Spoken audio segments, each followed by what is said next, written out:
Trib Live Radio presents PantherLair, hosted by Pitt insider Chris Peak of PantherLair.com. One area, or one guy, I guess I should say, who's not a question mark is Jordan Whitehead, sophomore safety out of Central Valley. Unbelievable rookie year. You watched it.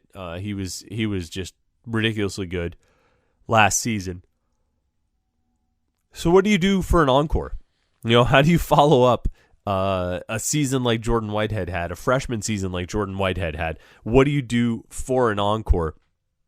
Well, I sat down with Whitehead to talk to him about his role in the defense, how important that strong safety position is to the defense, and other things like his expectations for this year. And what I think you'll find really interesting, we get to a little bit later in the interview, is about recruiting and the impact of why he picked Pitt and how that can kind of affect future recruiting going forward. So it's Pitt strong safety, sophomore strong safety, Jordan Whitehead. But Jordan, I wanted to ask you, this year to last year, how different is it for you in understanding the defense and knowing your role and kind of how this whole thing works?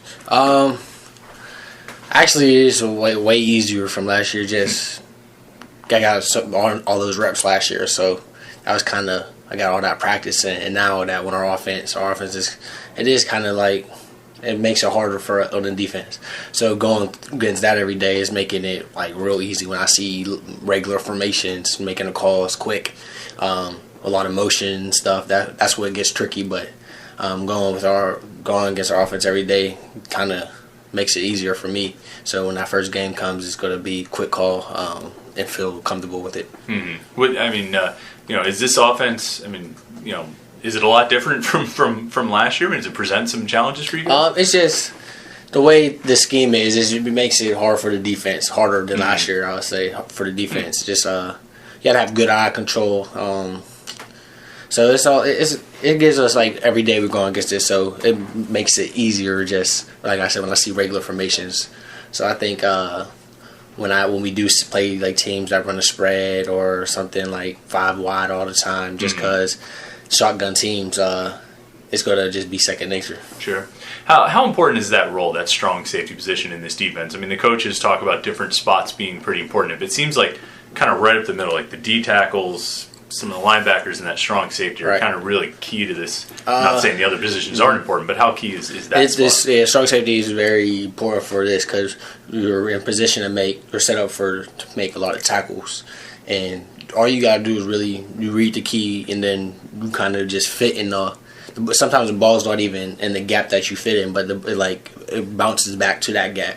So you really kind of be in that spot. So I would say just one little mistake, and for like my position, one little mistake, and that could be a difference between a tackle or a touchdown. Because a lot of the time it's just it's for me to make the play. Were there a lot when you watched film after the games where you say, if I don't make that tackle, that guy's got a lot of space? Yes. And there was an instance last year where I missed the tackle or wasn't in the right spot, that the guy got a lot of yards. So that's what I'm trying to do different from this year or last year to this year. Just no missed assignments. Just because if I know if I'm in a spot, that's a 50-50 chance, right?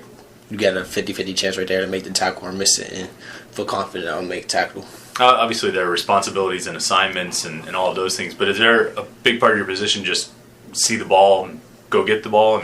We have a lot of for schemes like that kind of you check your key real quick, and if they're doing something that they do something, then you kind of just do react to the ball, and that's what makes it. That's what makes me kind of get a lot of tackles there, because I'm kind of sometimes free to do what I want.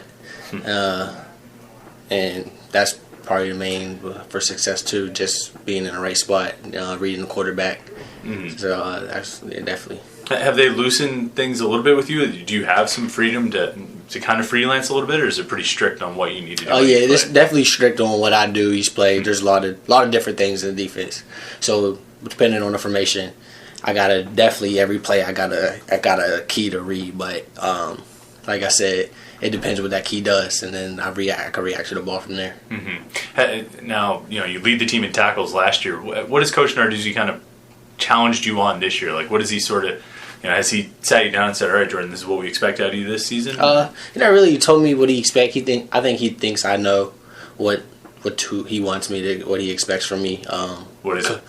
Probably just greatness. I had a good season last year. I wouldn't say greatness, just better what I did last year. So if I did pretty good last year, obviously better than that. But last year I was like kind of wasn't a really vocal guy, just kind of following the lead.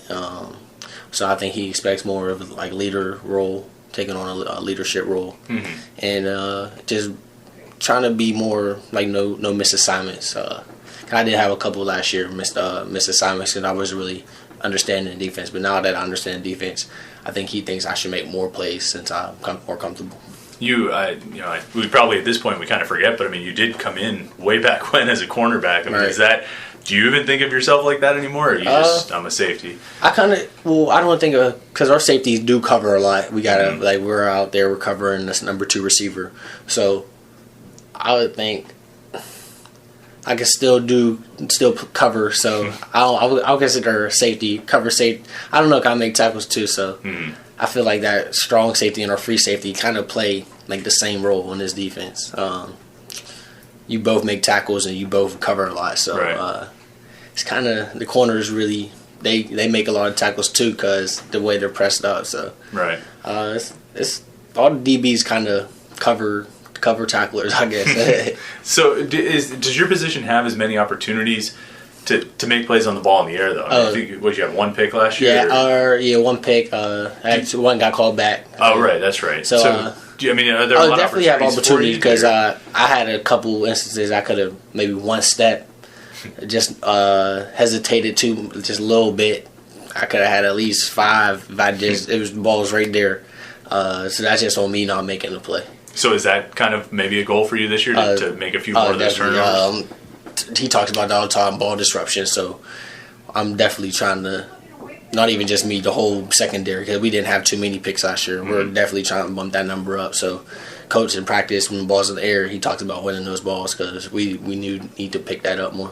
You got a lot of attention in high school, obviously, and a lot of publicity, and you're getting it now coming into this year.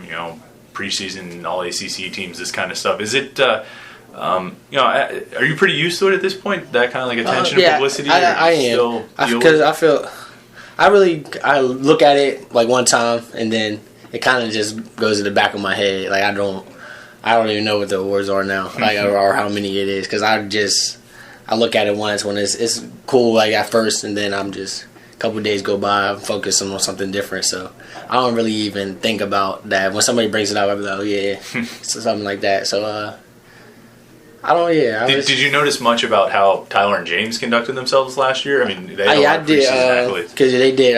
Tyler, he don't really talk about off the field. He don't really talk about himself too much. On the field, that's when he does his talking and his work. So I kind of learned just off the field, live your life. When you're on the field, take care of business. And James was the same way. He'll never talk about it, like how great he is or anything. He'll just talk like little things, how he's going to work and do this off the field. When he's on the field, you see it, his energy and stuff, just always humble. So that's kind of what I look to, just because of everything he's been through. Right. I look to him like a big brother. So I kind of follow his lead. I remember when you committed to Pitt, I know one of the things you said that was a kind of a big deal for you is you watched Tyler have the success he had as a freshman, doing it in front of his hometown. Do you feel like the success you had last year can have that same kind of effect? Do you think it did have that same kind of effect, maybe with a guy like DeMar or something? Right. Definitely because Tyler, I seen that, and then what I had last year, like when I go back home, like a lot of people talk to me when I'm out or something, just because they know me from back home and all that. So I get their attention from back home, and then DeMar, he came up a lot. So I kind of, me and DeMar, I knew him from Little League and stuff. So he kind of he knows the feeling that I was going through. So I think he had that like a little bit that he's doing that, and he plays for some town, local guy. And I feel like tell the local recruits that you're going to get love from people in the area, the coaches, because it's your hometown. You committed to your hometown, and a lot of people don't take that. They take that for granted. Like leaving, I say people leave and they go to other schools when Pitt offering you everything here, you might as just you should take it. Mm-hmm. I was actually going to ask you that. I mean, do you get involved? Like last winter when kids would come on visits and stuff, did you get involved with that a little? I did. I host guys. And I hosted stuff? some players last year. Do you even kind of like that? I mean, do you enjoy Oh yeah, it? it's fine. I just remember how I was my official. Like you don't really know anybody. So as your high school coming during your official visit, you don't really know anybody.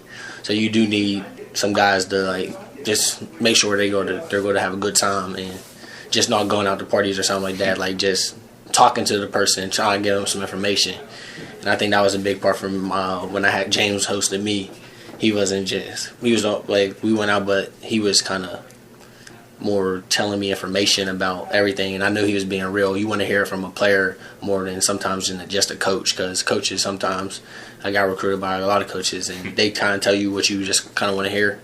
But a player, I feel like, is going to be more real to you. So, I mean, you said what kind of the pitch would be to a local kid about staying home. What's sort of the overall, if you're hosting a kid, maybe an out-of-state guy or something, what's kind of the recruiting pitch for here? What do you think sells this program and this coaching staff and everything? For out-of-state, you said? Yeah. I did have Henry Miller, the corner for Florida, so I kind of tell him that I tell any recruit that, like, even the player I didn't host, just how the coaches going to hear different from the last staff. I didn't really know them, so I tell them that the coach is going to give you opportunity. That's off number one, because you're at the bottom of the recruiting list or wherever, you got opportunity. They're going to give you plays out there in practice during camp, so that's for you to make the best of that. So I tell them that they're going to get opportunity. And then I also would just talk about just Pitt. We're trying to reach the top again. So to get to the top, you got to find those players. So I'm telling them it's not Alabama that got so many 5 stars or whatever. So you're going to earn your position here, and you don't got to. Playing time could be early for any position. That's anywhere in the country, but not knowing that you got so much depth. Like Alabama or those teams winning national championships right now. So Pitt's on the rise, so we're definitely looking for players to come in and step up early. And that's what I kind of told players last year, just we're trying to build that. So you come in here, you play, you do good, you're going to get on that field. Now, what's the last one for you? What's your batting average on hosting recruits? You said you hosted Henry. Did you host anybody else last year? Yes, I had DeMar. DeMar, okay. So that's 2 for 2. Do you have anybody else? I'm trying to think if they didn't have too many big weekends. Yeah, Henry DeMar. Might have just been those 2. Did I have? Yeah, I did have DeMar. That was it, actually. Yeah. 2 for 2. Do the coaches come to you about that? Do you volunteer? Oh, they just ask me, and then Saturday after, before the game, they let you know. And it's no big deal. It's one night out of all these nights. So you enjoyed it though? Yeah, I enjoy it. It's fun because you just go out with them and show them around. Make sure they have a good time. That's pretty much what it is, because you've been here, already did it. So I don't care that I got to host players, because you got to recruit. I go back to where I was on my visit. I just wanted people to treat me like I was part of the Pitt family, and that's what I felt here.